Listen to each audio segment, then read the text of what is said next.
غزوہ بدر موعد شعبان 4 ہجری۔ غزوہ ذات الرقاع سے واپسی کے بعد آخر رجب تک آپ صلی اللہ علیہ وسلم مدینے میں مقیم رہے۔ احد سے واپسی کے وقت چونکہ ابو سفیان سے وعدہ ہو چکا تھا کہ سال آئندہ بدر میں لڑائی ہوگی، اس بنا پر رسول اللہ صلی اللہ علیہ وسلم 1500 صحابہ کو لے کر اپنے ہمراہ ماہ شعبان میں بدر کی طرف روانہ ہوئے۔ بدر پہنچ کر 8 روز تک ابو سفیان کا انتظار فرمایا۔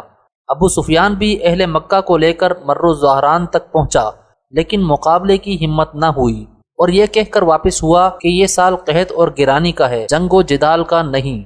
رسول اللہ صلی اللہ علیہ وسلم 8 روز کے انتظار کے بعد جب مقابلے سے نا امید ہوئے تو بلا جدال و قتال مدینہ واپس ہوئے۔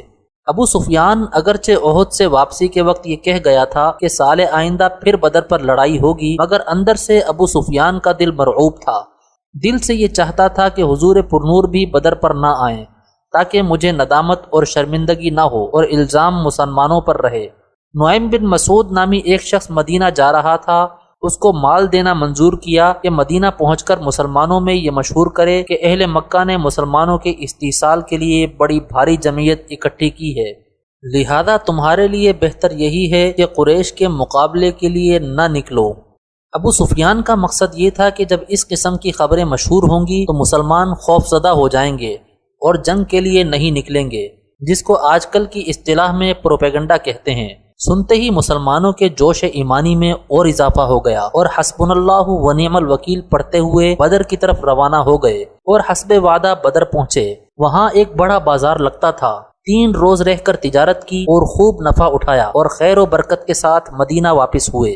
اسی بارے میں یہ آیت نازل ہوئی۔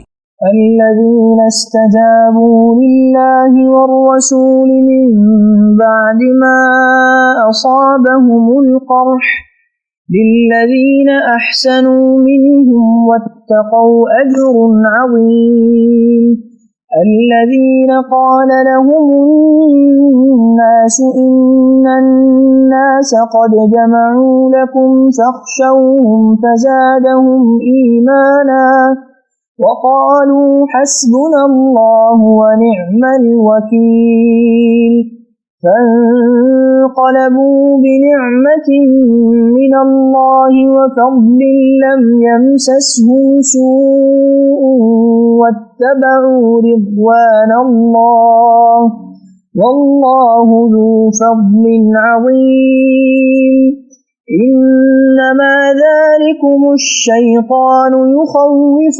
أولياءه فلا تخافوهم وخافون إن كنتم مؤمنين۔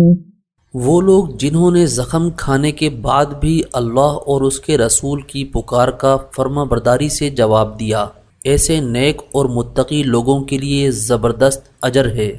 وہ لوگ جن سے کہنے والوں نے کہا تھا کہ یہ مکہ کے کافر لوگ تمہارے مقابلے کے لیے پھر سے جمع ہو گئے ہیں، لہذا ان سے ڈرتے رہنا، تو اس خبر نے ان کے ایمان میں اور اضافہ کر دیا اور وہ بول اٹھے کہ ہمارے لیے اللہ کافی ہے اور وہ بہترین کارساز ہے۔ نتیجہ یہ کہ یہ لوگ اللہ کی نعمت اور فضل لے کر اس طرح واپس آئے کہ انہیں ذرا بھی گزن نہیں پہنچی اور وہ اللہ کی خوشنودی کے تابع رہے، اور اللہ فضل عظیم کا مالک ہے۔ در حقیقت یہ تو شیطان ہے جو اپنے دوستوں سے ڈراتا ہے، لہذا اگر تم مومن ہو تو ان سے خوف نہ کھاؤ اور بس میرا خوف رکھو۔